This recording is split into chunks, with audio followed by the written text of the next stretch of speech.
Mwenye mali anakuwa na nguvu, au sio? Mwenye mali ana nguvu, usimchezee mwenye mali, mali yake itakuangamiza, au sio? Na nguvu. Wabanina, na watoto.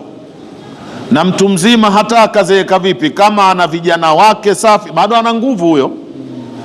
Kama huamini, kamchokoze uone watoto wake watakavyokuja kumtetea mzee wao. Mzee mmoja aligombana na mtu, ni kijana, wamegombana na mtu mzima.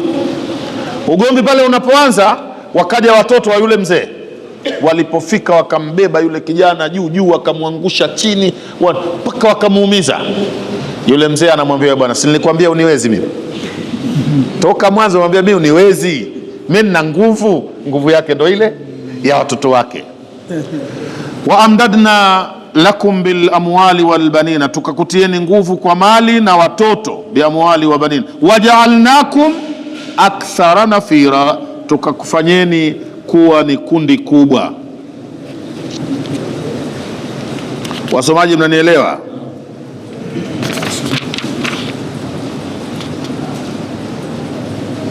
In ahsantum, kama mtafanya wema. Ahsantum li anfusikum, mmefanya wema kwa ajili ya maslahi ya nafsi zenu. In ahsantum, kama mtafanya kheri mkafanya wema. Ahsantum li anfusikum, mmefanya wema huo kwa ajili ya kheri ya nafsi zenu. Wa in asatum falaha, na kama mtafanya maovu ni kwa ajili ya shari ya nafsi zenu wenyewe. In asatum fali anfusikum, na mkifanya shari falaha ai fali anfusikum, na madhara ya shari hizo yatakuwa pia ni kwa ajili ya nafsi zenu wenyewe. Fa idha jaa wa'dul akhirah, itakapokuja ile ahadi ya mwisho.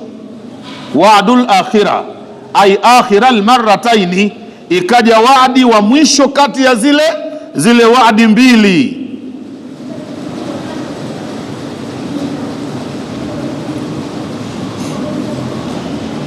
Liyasuu wujuhakum, ili zihuzunike nyoyo zenu, ili zipate huzuni nyuso zenu. Waliyutabiru waliyadkhulu almasjida kama dakhaluhu awwala marra, na ili waingie msikitini, waingie kwenye msikiti kama walivyoingia mara ya kwanza, kama walivyoingia mara ya kwanza.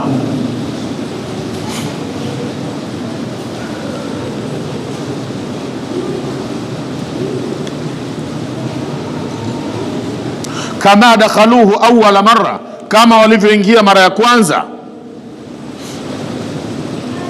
Waliyutabiru ma alau tatbira, waliyutabiru ma alau tatbira.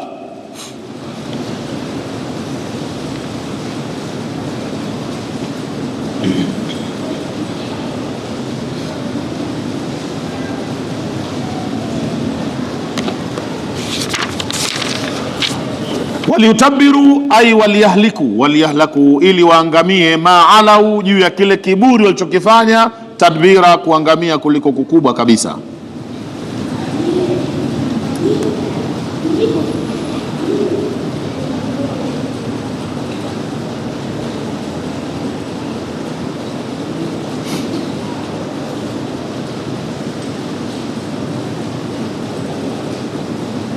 Waliyutabiru, na ili wapate hilaki, waangamie. Maalau, kwa sababu ya kile kibri walichokifanya cha istila. Tatbira, kuangamia ambako ni kukubwa. Ndugu wasomaji, Mola wetu anasema katika aya nambari 9, anasema inna hadha alqur'ana yahdi lillati hiya aqwam. Naam,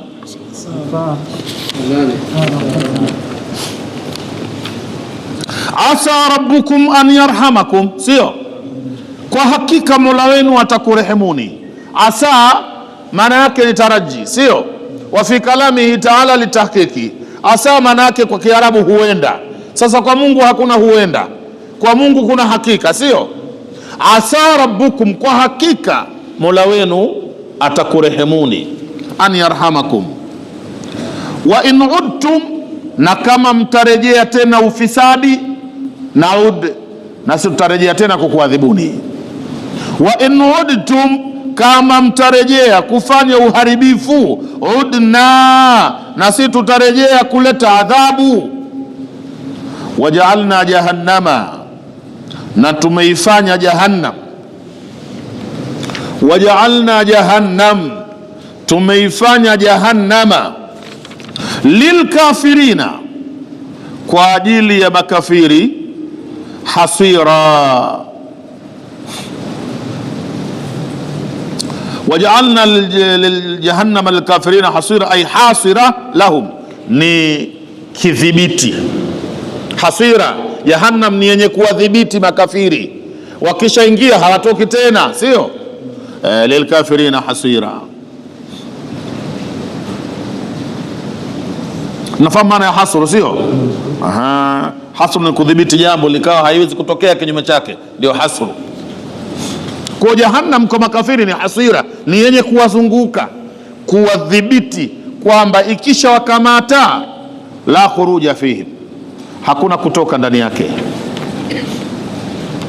Tunafahamu inna hadha alqur'ana yahdi lillati hiya aqwam. Sasa Mwenyezi Mungu Subhanahu wa Ta'ala anakisifu kitabu chake, hii kitu licho nacho sasa, anakipa wasifu wake. Yaqul inna hadha alqur'ana, hakika Qur'ani hii, yahdi, inaongoza, lillati hiya aqwam. Lillati sifatun limausufi mahdhuf. Qur'ani inaongoza lillati, kwenye jambo ambalo hiya, hilo jambo, aqwam, ndio jambo madhubuti lilonyooka. Hilo jambo gani? Almilla. Inna hadha alqur'ana yahdi lilmillati allati hiya aqwam. Hii Qur'ani inaongoza kwenye dini madhubuti. Hapa allati ni sifa ya milla mahdhufa. Kama hutaki hivyo, useme ash-sharia. Inna hadha alquran yahdi lishariati allati hiya aqwam, badala ya neno milla weka sharia. Si unanielewa? Hutaki sharia kuiweka, sema tariqa. Inna hadha alqur'ana yahdi litariqati allati hiya aqwam. Kadiria yote hayo na yote ni sawa. Inna hadha alqur'ana, hakika Qur'ani hii, yahdi, inaongoza, lillati hiya aqwam, kwenye mila, kwenye sharia ambayo kwamba imenyooka. Tunaelewana?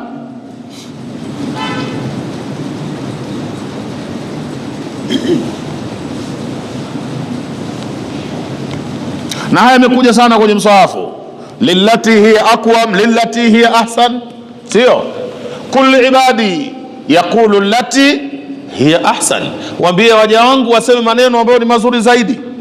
Kulli ibadi yaqulu allati hiya ahsan, yaqulu alkalimati allati hiya ahsan, waseme matamko mazuri zaidi. Mnanielewa? Na hayo maneno mtayakuta hapa mbele kwenye sura hii mbele hapo. Mwenyezi Mungu anafundisha watu namna ya kuzungumza. Usisemeseme tu, useme, uzungumze vile alivyofundisha Mungu useme. Usibuni mwenyewe dasturi za kuongea. Fuata vile alivyosema Mungu watu waongee. Unanielewa? Tamam. Inna hadha alquran, hakika Qur'ani hii, yahdi, inaongoza, lillati hiya ahsanu, kwenye njia ambayo kwamba ndiyo njia aqwam, yenye kunyooka zaidi, madhubuti zaidi.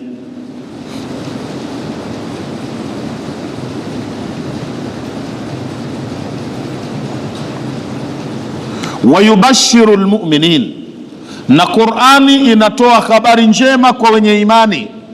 Wayubashiru almu'minin, inawapa habari njema wenye imani. Bi anna lahum, wa yubashiru lilmu'minina alladhina ya'maluna salihat, inawapa bishara njema watu wenye iman ambao wanatenda matendo mema, anna lahum ajran kabira, ya kwamba wao wana malipo makubwa. Watu walioamini na wanatenda matendo mema, yaamaluna salihati, wanafanya yanayotakiwa.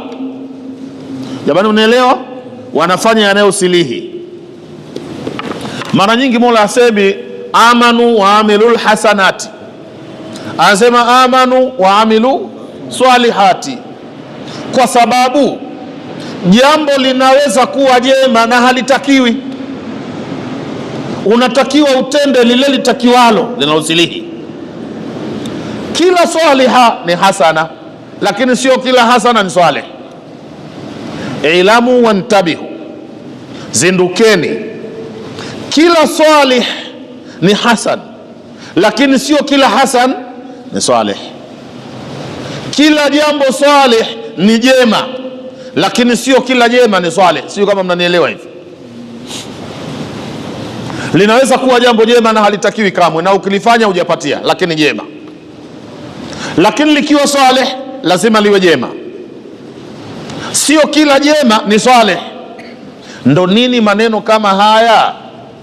Mungu anataka uamini na utende matendo yanayosilihi. Yanayosilihi kwa maana yanayotakiwa. Sio kila jema linasilihi, si kila jema linafaa kufanywa. Sio, mnanielewa hivyo? Usione ajabu, kwa sababu mimi nitakupa mifano hapa na utanielewa.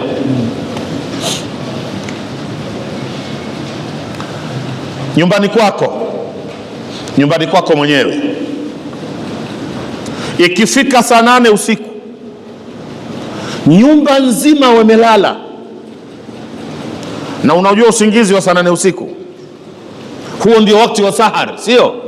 Kuna muda usiku kila aliyelala ndio anazidi kuzama ndani ya usingizi mtamu sana. Hapo hata ukimwamsha inaweza kuwa shari. Nanielewa? Yani kuna muda usiku fulani, mida ya saa 8 kuendelea, ni usingizi kwa maana ya neno. Yani mtu kalala, dunia haijui tena, ni kutoka madovuo tu basi. Watoto wamelala, na kama mtu hajalala, ukifika muda huo atasinzia japo kidogo. Hata kama ni mlinzi mahala, huo muda anasinzia kidogo, sababu ni muda mkubwa sana. Kwa nini? Ndiyo muda anateremka Mwenyezi Mungu wingu wa kwanza.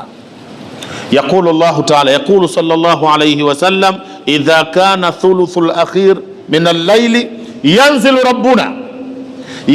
rabbuna idha kana thuluthul akhir min al-layl ila samai dunya wa yaqulu hal min mustaghfirin fa aghfir lah.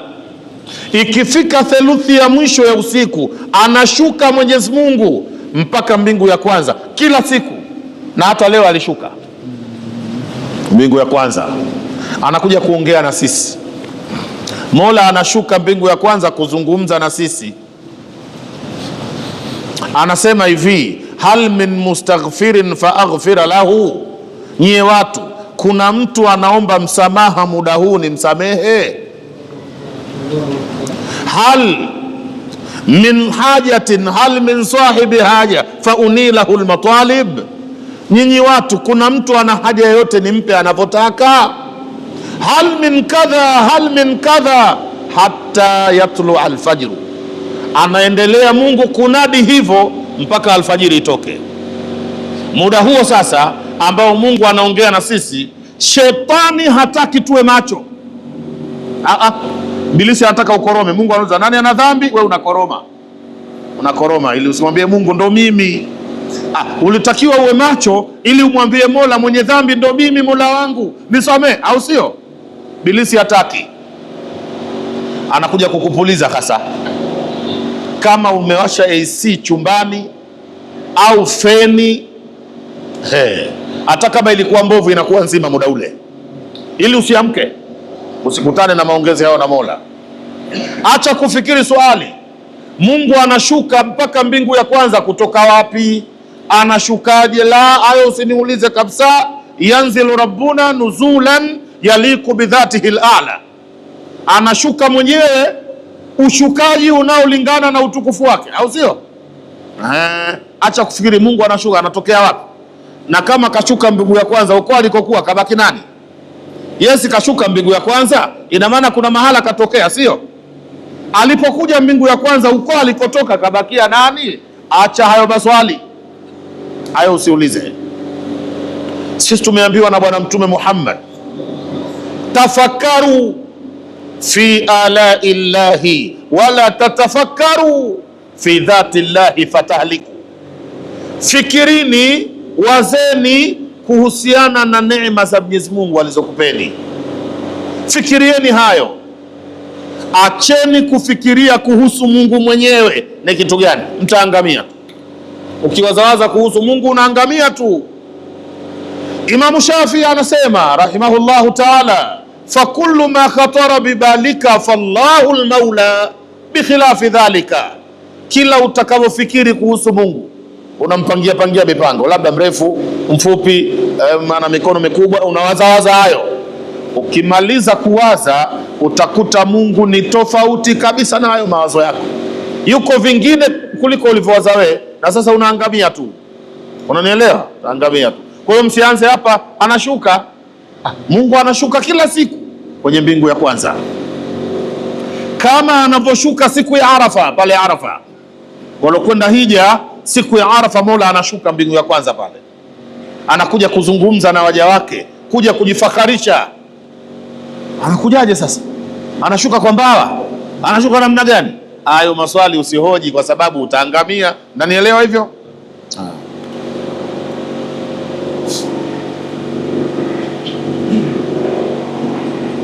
Wayubashiru almu'minina alladhina ya'maluna salihat.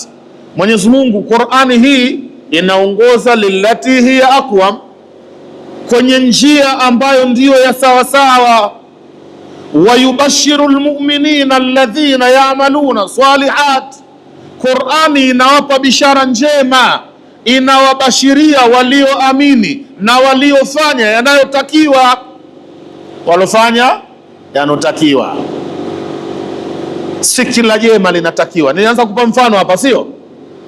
Sasa saa 8 usiku una nyumbani kwako, nyumba nzima wamelala, sio kwako, na majirani wamelala, ni muda wa usingizi mzito. Wewe ukawasha maiki, ukachukua maiki kama hivi ukawasha, alafu ukaanza kusoma Qur'anun Karimu tajwidan, ukawasha ile maiki mpaka mwisho. Maana wewe ni mpenzi wa Qur'ani, au sio? Kupenda Qur'ani ni jema, ni shari? Ni jambo jema au ovu? Je, kuisoma Qur'ani ni kitu cha kheri au shari? Saa 8 usiku sasa nawasha maiki, unataka na watu wasikie Qur'ani ya Mungu usiku ule. A'udhu billahi minash shaitanir rajim. 8 usiku, bismillahir rahmanir rahim. 8 usiku utaamsha watu mpaka wasiotakiwa kuamshwa usiku ule, au sio? Kuna vitoto vidogo vimelala, kuna watu wana maradhi, kuna watu ukiwaamsha ndo hawapati usingizi tena. Au unanielewa hivyo? Sasa Qur'ani ni jema, lakini mpango huu, muda huu mpango unatakiwa huu mpango sio sawa. Ni jema lakini halitakiwi, kwa sababu sasa jema lako litakuwa adhabu kwa wengine. Sio, mnanielewa hivyo? Hilo jema unaofanya muda huu litaadhibu wengine, na wataadhibiwa kuanzia watu hapa ndani kwako, tawaadhibu. Waislamu, mnanielewa? Ni kama wale waadhini wetu wanaita watu msikitini kwa ajili ya swala alfajiri. Wanafanya jambo jema lakini halitakiwi. Si wakatazi, lakini halitakiwi.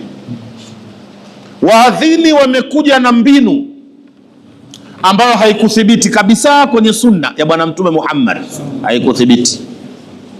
Na kwenye vitabu vya fikhi, na hasa fikhi ya swala, hatusemi hamna, lakini hatujaona maandishi hayo kabisa. yanayosema hivi, anaamka mtu usiku nyumbani saa 9, na hasa watu wazima, mara nyingi watu wazima wazee, maana wazee akishashtuka saa 9 usingizi hapati tena. Wazee ukiamwamsha umemuumiza, hatolala tena. 9:15 usiku anaamka, anajizoazoa, anachukua koti lake analiweka, wala halivai, aliweka kwanza, na mkono wa huku ana mswaki, pengine kavaa msuli tu, kanzu pia kaitungi kama kilemba kaiweka huku shingoni. Anaelekea wapi ubabu? Anaelekea msikitini. 9:15 usiku. Akifika msikitini anafanya tohara. Kwanza kabisa anawasha maiki, anaigongonga tu, anatesti mitambo, yani anajua hii iko sawa, hii anakwenda huko kwenye hodhi, anakwenda kutawadha mara moja. Akifika ndani kashatawadha, anaanza maneno haya, swala,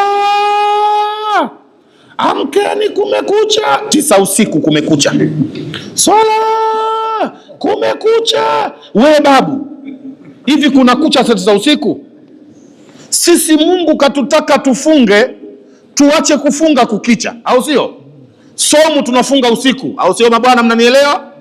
Kukisha kucha kufunga basi. Kuna kucha saa ngapi? Alfajiri.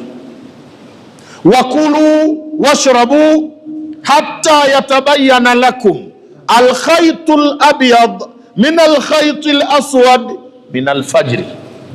Kuna kucha alfajiri, na saa 9 usiku sio alfajiri, bado usiku. Na ndio maana mfungaji hiyo 9 usiku bado anakula. Mfungaji 9 usiku bado anakula, bado anakunywa, na bado anaimbaimba kidogo. Kama hujanielewa basi hizo nyimbo ni nyimbo gani? Bado anaimbaimba kidogo mtu usiku. Yule mzee pale msikitini anasema swala, amka, kumekucha, 9 usiku. Hatosheki hapo, anasema chumba chako ndio kaburi. Ina maana wewe unazikwa kila siku, maana mkaburi unaingia kila siku wewe. Hiyo shuka ndio sanda. Jamani, hamwasikii? Kitanda chako ndio jeneza. Kwa mujibu wa maelezo haya ya wazee wetu wanaotuadhinia asubuhi, sisi tunavishwa sanda kila siku, tunaingizwa kwenye jeneza kila siku, na tunaingia makaburini kila siku. Mchana umuulize yule babu, mzee, ulisema chumba changu ndio kaburi, mbona nimetoka? Watu wakizikwa kaburini wanatoka, mimi nishatoka, niko nje saizi. Vipi kaburi nimemwachia nani kule? Uhodari wote huo ni baada ya mambo kuharibika. Wakati mambo yanaheshimika huko, kila mtu anajua alfajiri ni wajibu wake, anatakiwa kwenda swali. Adhana kwa ajili ya alfajiri ni hizi. Sunna ya Bwana Mtume Muhammad imeweka kwa ajili ya alfajiri adhana 2, na wakati wake Mtume waadhini ni 2. Mmoja anaitwa Bilal bin Rabah al-Habashi radhiyallahu anhu, na mwingine ni Abdullah bin Ummi Maktumi, kipofu. Mmoja alikuwa anaadhini baada muntasafi al-layl, usiku ukishapinduka tu. Ikishapinduka usiku mida ya saa 6:30 7 huko, anaadhini Bilali. Ni adhana tu, sio maneno ya kusema toka kwenye jeneza mule, ni adhana tu. Kuwazindua watu walofunga, wengine wapate kula daku, sio? Wanazinduliwa. Lakini kadhalika kuna watu wana nyiradi zao za usiku, wana vikao vyao na Mola wao, wakisikia adhana wanazinduka. Adhana tu. Halafu basi baada ya adhana hiyo husikii kingine mpaka alfajiri inaingia. Alfajiri ikiingia, panaadhiniwa kwa sura ile mnaoiona panafanywa wakati wa swala ya magharibi. Magharibi mnajua panaadhiniwa na kukimu hapa, au sio? Panaadhiniwa na muadhini ni Abdullah bin Ummi Maktumi, anaadhini, panakimiwa, anatangulia mbele Bwana Mtume Muhammad sallallahu alayhi wasallam kuwasalisha watu. ndiyo sunna katika adhana. Mnanielewa hivyo? Hapa kwa hisani yenu msiseme shekhe kaja kuharamisha kuzinduliwa watu. Zinduliweni kwa sababu mmelala. Pana watu wanaita kule kulala ni kazi, kwa akiingia kitandani ameingia kazini, analala tena, haamki huyo. Ikifika alfajiri anasikia watu wanasema salatu khairum minan naum, swala ni bora kuliko kulala. Anajitetea mtu na maneno hayo. Anaichukua shuka yake aliyojifunika, anaipitisha kwenye vidole vya miguu, anaikandamiza na vidole, halafu na incha ya huku anaikandamiza na kichwa, yani kama anazuia yale maneno yasipenye humu ndani ya shuka, na maneno yanapenya mule yanaingia maneno, anaambiwa sanda hiyo, na kweli sanda wanaojifunika.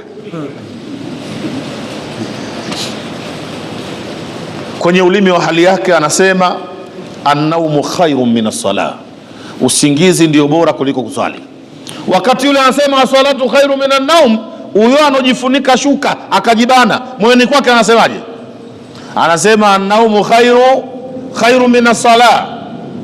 Baada ya kupatikana hii dunia watu wa aina hiyo wasiotaka kabisa kuswali alfajiri, na wallahi ni wengi watu waswali alfajiri. Mimi sijui hapa Dar es Salaam na nchi yote hii, mimi nimetembea Tanzania nzima hii, sijawahi kukuta msikiti waislamu wenzangu alfajiri swafu zinafika 5. Labda hapa kwa Mnyamani, baadaye imamu atatusaidia, swafu 5. Hakuna msikiti unafika nusu msikiti swafu alfajiri.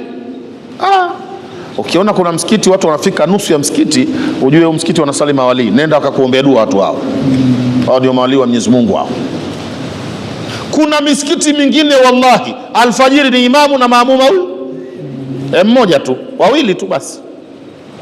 Kuna vijiji na sio mbali na hapa mjini, msikiti alfajiri mpaka panisaliwa lini alfajiri msikiti huu, watu wamesahau. Mlipopata hali hiyo hamtaki kuswali alfajiri, wamepatikana watu sasa na wao waongeze jambo kwenu, sio adhana tu, maana mmekuwa wagumu.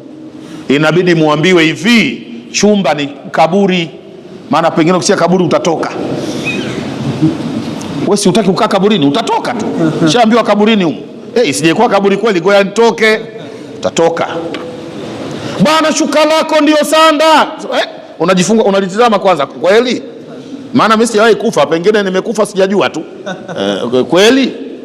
Maana nyinyi hamjawahi kufa au mmewahi kufa? Kinachompata mtu anokufa mnakijua? Mnakijua? Sasa ukiambiwa shuka lako ndio sanda, ushituki? Sasa sijekuwa nimekufa kesi ya stambui, unaanza kukonfirm. Hapana, hii shuka tu bwana. Lakini tena bora nitoke, maneno yendo hayo. Bora mimi nitoke, unatoka. Huo uhodari wacha waufanye watu. Utasaidia watu wakimbilie msikitini. Mnanielewa? Alfajiri msikitini. Nyinyi wote hapa mlipokaa, nyinyi wote hapa mbele yangu mmekaa wote biduni istithna, wote hamtaki kufa hapa. Hapa mlipokaa wote hamtaki kufa. Mzee anasema kweli hatutaki kufa, lakini pepo tunaitaka. Sasa utaingiaje kabla ya kufa? Ili uende peponi barabara kwanza ni kufa, na kufa hatutaki. Na mimi mwenzenu vile vile, na mimi kufa kusema kweli sitaki. Nataka kwanza umri urefuke huko, na hiyo kurefuka umri hata vizee vinataka umri uendelee tu wasife. Mzee mmoja akanambia kule Madina kule nilikuwa nasomesha darasa langu na watu kule Madina kule kwa bwana Mtume sallallahu alaihi wasallam. Huyu alikuwepo huyu. Aya ninayosema neno muulizeni huyu alikuwepo. Madina kwa bwana Mtume Muhammad, tuko darasani na huyu bwana ni shahidi yangu. Nikawaambia sikilizeni nyinyi watu. Amesema mtume wetu Muhammad, man arada an yamuta bil madinati falyafal. Anotaka anafurahi afie Madina na afe Madina. Mtume anashauri watu wafie wapi? Madina. Naam, ukifa Madina unazikwa Bakia. Baqiul Gharqad unazikwa sehemu kumezikwa maswahaba wa bwana Mtume Muhammad, wanafika 10,000. Na huyu bwana akaenda kuwazuru maswahaba Mtume mara chungu mzima. Na ukizikwa pale una faida nyingi. Faida ya kwanza, siku ya Kiyama watu wa kwanza kufufuliwa baada ya bwana Mtume Muhammad ni wale waliozikwa Baqi. Na wewe ukizikwa pale na wewe umepita tayari, na wewe umefuata wale. Faida ya pili, waliozikwa Baqi wameombewa dua na Mtume Muhammad. Amesema Allahumma ighfir li ahli al-Baqi al-Gharqad, Mwenyezi Mungu wasamehe waliozikwa Baqi. Na wewe ukizikwa si umeingia pale, anataka afie Madina. Ndo maana yake hiyo. Nikawauliza wale mahujaji, mnaonaje mahujaji tufie Madina tukazikwe Baqi? Tufe mara moja baada kuchelewa tukafie Baqi, mnasemaje? Wakasema sawa, tuko tayari. Mzee mmoja mtu mzima, umuulizeni umri kama huyo, asema Sheikh, mimi niko tayari kufa nizikwe hapa Madina Baqi, lakini sio mwaka huu. Isiwe mwaka huu. Hataki kufa. Unakumbuka yule bwana anasema sio mwaka huu, nataka sana nife Madina ili nizikwe Baqi, lakini sio mwaka huu. Nikamwambia mwaka gani? Kwani wewe unajua kama utarudi huku tena? Ukukurudi Madina huku, wewe unajua kama utarudi tena? Ukirudi huko nyumbani ukenda ukafa, utazikwa Kisutu. Sasa Kisutu na Baqi ni sawa? Ambia Sheikh bana, yote hayo unayoyasema yote mazuri, na mimi nimewafiki yote hayo nimeyawafiki, lakini sio mwaka huu. Anaambia na anataka kufa huyo mzee, anataka kufa huyo mzee. Ana kweli hataki, anataka kurudi kwanza huku.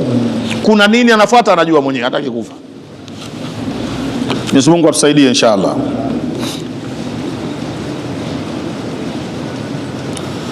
Waamilu salihat anna lahum, wale wanaofanya yanayotakiwa watapata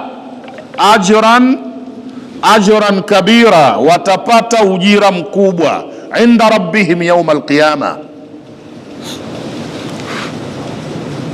Wa anna alladhina la yu'minuna bil akhirah, na hakika watu ambao hawakiamini kiyama, hawaamini siku ya mwisho, a'tadna lahum adhaban alima, tumewaagania wao adhabu kali inayoumiza.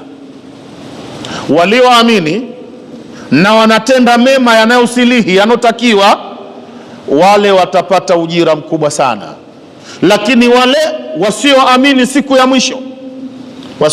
ya mwisho, a'tadna lahum, tumewatayarishia wao, tumewaagania wao adhaban alima, adhabu yenye kuumiza. Aliman ay mu'limu, adhabu yenye kuumiza.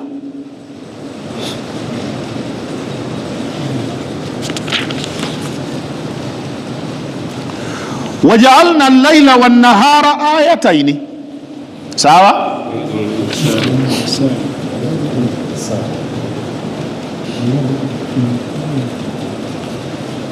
Tayib, wa yad'u al-insanu bish-sharri du'aahu bil-khair wa kana al-insanu ajula.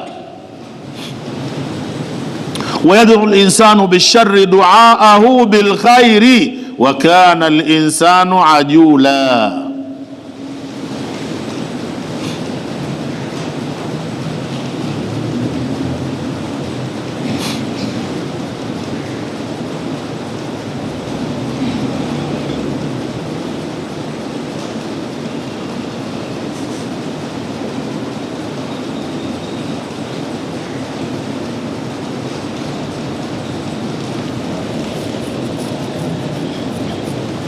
Anaomba mwanadamu kuomba shari kama anavyoomba kheri, duaahu bil khair. Anaomba binadamu kuomba shari, duaahu ay ka duaihi bil khair, kama vile vile anavyoomba kheri. Wa kana al insanu ajula, na haachi kuwa mwanadamu ni mwenye papara. papara. Ndugu Muislamu, ulikuwa unatembea kwa mguu, Mwenyezi Mungu akakukirimu bodaboda, pikipiki, si umekirimiwa pia? Au bodaboda sio neema?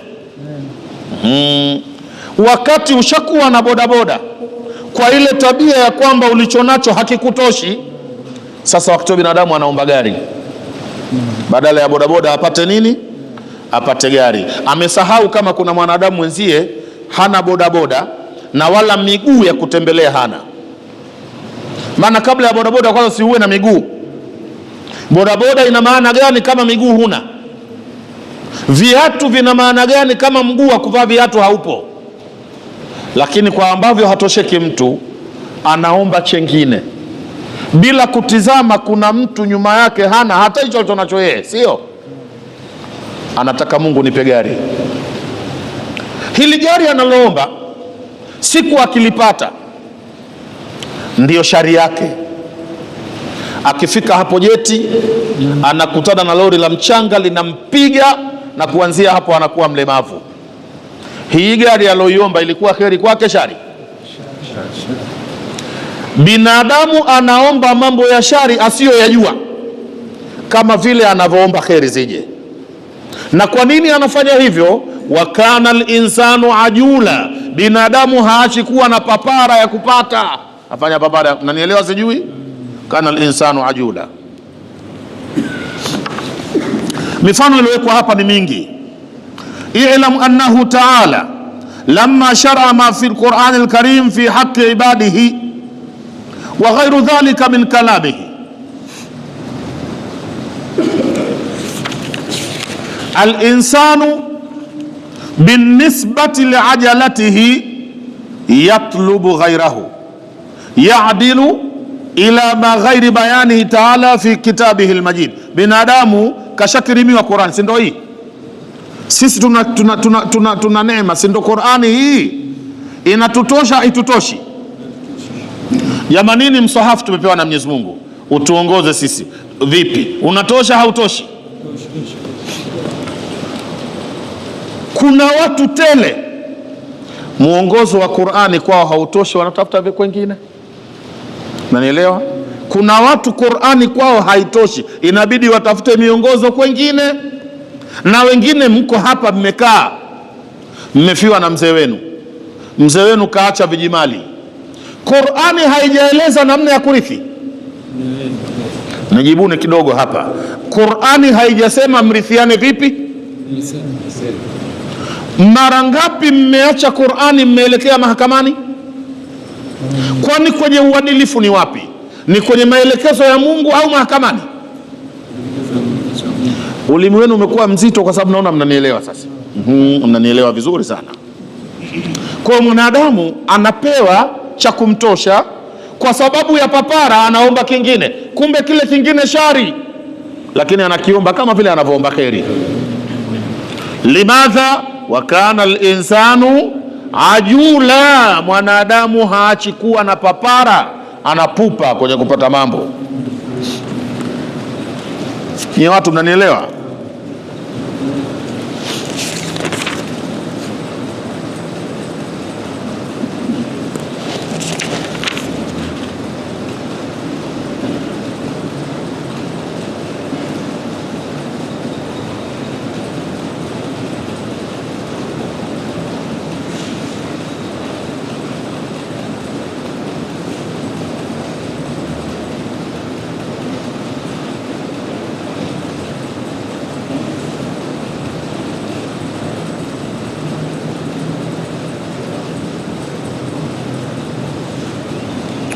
I'lam anna al-insana ba'dama anzala Allahu alayhi al-Qur'an al-Karim wa khassahu bihadhihi an-ni'ma al-'azimati wal-karamati al-kamila qad ya'dilu an tamassuk bihi wa bi shara'ihi war-ruju'i ila bayanihi wa yataqaddam ila ma la fa'idata fihi wa la natijata lahu. Hiyo ni tafiti ya kwanza. Binadamu kasharuzukiwa na Mwenyezi Mungu Qur'ani, na ni neema kubwa, na Mungu kaitenga Qur'ani kuwa ni maalumu kwa Muislamu, sio?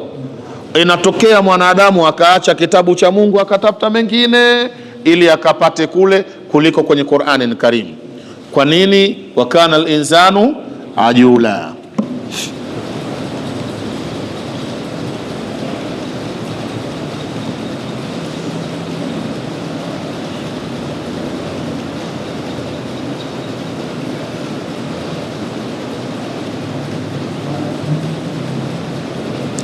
Kuna mtu anaitwa An-Nadhru ibn al-Harith.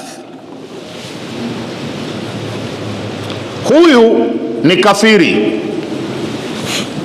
na aliishuhudia Qur'ani kwa Mtume sallallahu alayhi wasallam, lakini hakuitaka. Akasema hivi, Allahumma in kana hadha huwa al-haqq min indik faamtir alaina hijaratan min as-samaa au itina biadhabin alim. Ewe Mwenyezi Mungu, ikiwa hii Qur'ani ni ya kweli imetoka kwako, ikiwa ni kweli kitabu hichi imetoka kwako na sisi tumekataa, si hatutaki, hasa kama tumekataa na ni kitabu cha kweli kutoka kwako, tushushie kutoka mbinguni mvua ya mawe, tushushie mawe kutoka mbinguni, au ukiona mawe hayatotuumiza tuletee adhabu nyingine kali. Huyu An-Nadhr ibn al-Harith hapa anaomba kheri, anaomba shari? Amesema Allahumma, e Mola wa haki, in kana hadha huwa al-haqq min indik, ikiwa hii Qur'ani ni haki kutoka kwako wewe, kweli umeshusha wewe, fa abaina, na tumekataa, warafadhnahu, na tumeitupa, na ni haki yako hii, basi kama ni kweli, amtir alaina hijaratan min as-samaa, tushushie Mwenyezi Mungu mawe kutoka mbinguni. Usilete maji, lete mawe, yani ashuke mawe kama mvua kutoka mbinguni atupige, maana sisi tumeikataa, hatutaki. Lau Mola utaona haya mawe hayaumizi vizuri, au itina biadhabin alimin, au tuletee adhabu kali inayoumiza. An-Nadhr bin al-Harith hapa anaomba kheri, anaomba shari? Mola anasema wa yad'u al-insanu bisharri duaahu bil khairi, mwanadamu huomba shari kama vile vile anavyoomba kheri. Duaahu bil khairi ay ka duaihi bil khair. Limadha kana al-insanu ajula, haachi kuwa mwanadamu ni mwenye papara.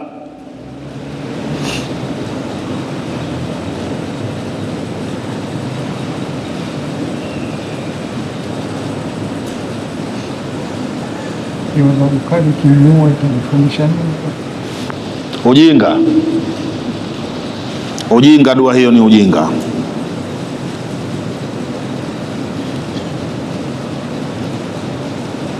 Kuna watu kila walipoambiwa kiyama kipo, kullama qila linnas anna saata atiyatun la raiba fiha, pana watu kila saa wanaambiwa kiyama kinakuja na hakina shaka. Ilitakiwaje watu hawa, waamini au wafanyeje? Nyinyi mlipoambiwa kiyama kipo kinakuja, vipi hali yenu? Mmeamini hamjaamini? Mmeamini kweli? Haya, Mungu atusaidie inshallah. Pana watu kuambiwa hivyo na zikatajwa zile sifa za kiyama, fahum yakuluna mata hadha alwa'du in kuntum sadiqin, ahadi hii ya kiyama kama ni kweli lini? Sasa ameambiwa kiyama kina ahwal, kiyama ni kitu kikubwa na kuna mambo ndani ya kiyama hayastahamiliki, au sio? La tahsabanna Allaha ghafilan amma ya'malu adh-dhalimuna. Mola anasema usimdhani Mungu anaghafilika, anasahau yale wanayoyafanya madhalimu. Usidhani Mungu ni msahaulifu, maana anawaona. Innama yuakhiruhum, analofanya Mungu anawachelewesha, anawapa muda. Yuakhiruhum ay yumhilhum, anawapa muda. Mpaka lini? Liyaumin tashkhasu fihi al-absaru, mpaka ifike siku ambayo macho yatatoka. Tashkhasu fihi al-absaru, siku ya kiyama ikifika, hii ngozi ya juu iliyofunika jicho lako, hii ya juu itavutika mpaka huku, na hii ngozi ya chini hii itavutika mpaka huku mashavuni, libaki jicho kama balbu. Tashkhas bil absar mukniina, hali mukniina ay musriina, hali ya kwenda mbio. Mukni'i ruusihim, na vichwa vya watu vimenuliwa juu hivi. Ndugu Muislamu, jicho limetoka, kichwa kimeeduka juu hivi, na unakwenda mbio. Bila shaka huoni unakokwenda, sio? Huoni unakokwenda. La yartaddu ilaihim tarfuhum, macho hayapwesi. Yani siku ikifika hiyo, jicho litatoka na hakuna kupwesa. Kichwa kiko juu namna hii, unakwenda mbio. Hali ikiwa ni hiyo, yasalunaka anil jibali fakul yansifuha rabbi nasifa wa yadharuha ka'an safsafa la tara fiha iwajan wala. Wanakuuliza Muhammad kuhusu milima, tupe taarifa ya milima siku hiyo itakuwaje? Jibu ni kwamba Mungu ataing'oa milima yote, itang'olewa. Haya, iking'olewa itaanza kwenda mbio. Yauma tamuru samau maura wa tasiru aljibalu saira, milima itakwenda mbio. Watara aljibalu tahsabuha jamida wa hiya tamurru marra sahab, siku hiyo utaiona milima utadhani kama imesimama imetulia, kumbe inakwenda mbio kuliko mawingu ya mvua, kasi yake. Na kama unajua milima ilivyo mingi, mlima mwingine unatokea huku, mwingine unatokea huku, na wewe hapo katikati unakwenda mbio, kichwa kiko juu, macho yamekodoka na hupesi, na milima inakwenda mbio kama hivyo. Pigwa na jabali, unaanguka chini, unapasuka, na kufa hamna, kufa ishakwisha. Habari ya kufa imekuja siku hiyo, sio? Unaanza kwenda mbio tena, unapigwa na jabali jingine, na sikwambii kama yatakutana katikati, la huku na la huku, na wewe uko pale katikati. Vipi hali yako? Mashaka ya namna hii, eti mtu anauliza mata hadha, ndo lini basi mambo hayo?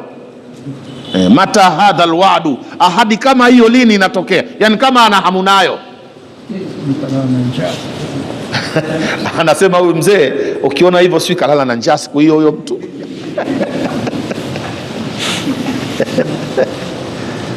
Allahu akbar. Siku hiyo ni siku ya fadhaa kubwa, watasalimika watu wachache na fadhaa hiyo.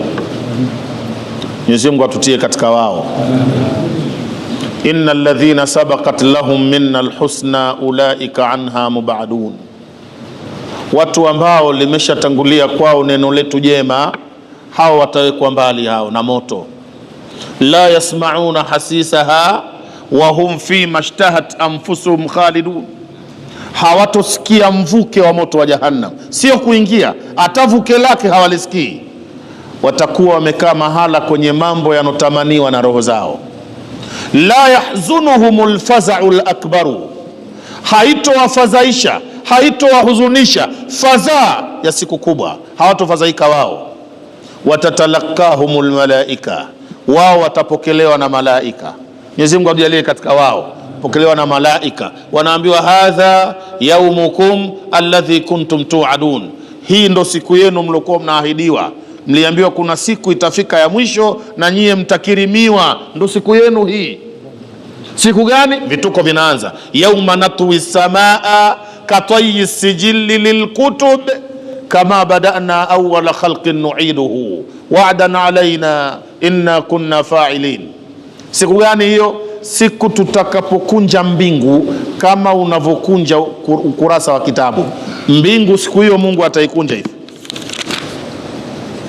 itakunjwa mbingu katayyi sijilli lilkutub, kama kukunja karatasi ya kitabu.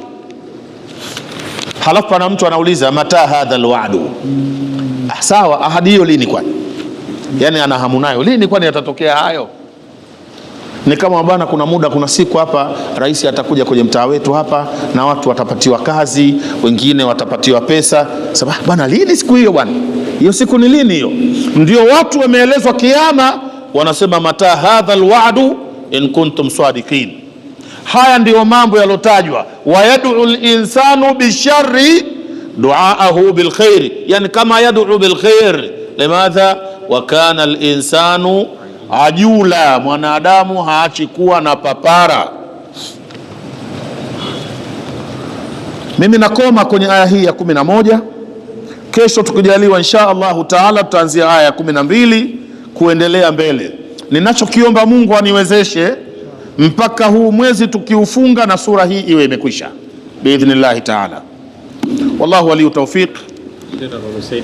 Naam, la tufsiduna ni katika kanuni fi'l mudhari inakuwa inafanya kwa mambo mawili, ndio kana nuni tawkidi au nuni nisba.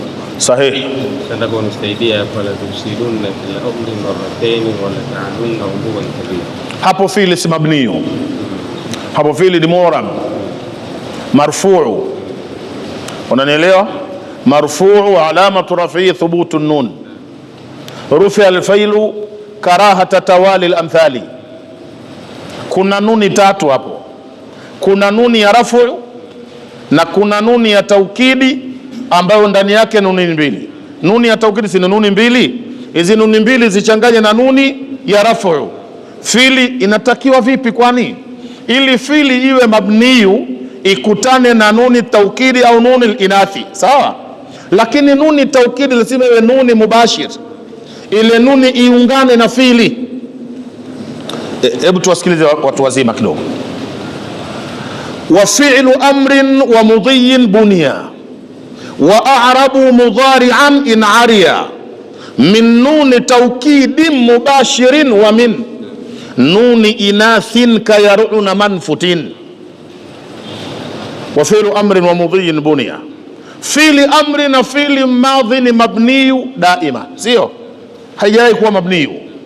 Wa a'rabu mudhari'an in ariya, wa arabu wakawirabu mudhari'u, wakafanya fi'li mudhari'u ni mu'rabu kwa sharti in ariya, ikiwa fi'li mudhari'u itatakasika min nuni taukidi mubashirin, ikitakasika na nuni taukidi mubashir iliyoshikana na fi'li, iyo nuni taukidi iwe imeungana na fi'li au nuni al-inath au iungane na nuni ya wanawake, kayaruna manfutin, sio?